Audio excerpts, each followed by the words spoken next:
but only $50 or $20 or 15 or $10.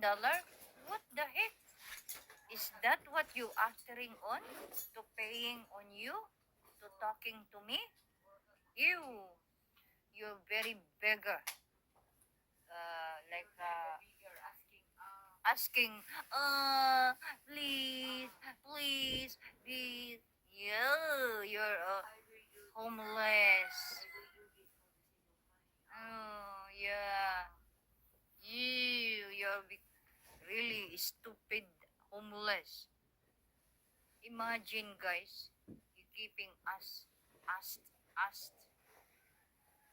on the big wallet, and big wallet say, okay, lady boy, I give you $15 to save your life to talk with the princess. Oh my God. In Philippines, only 1,000 you save your life to destroy to the one person.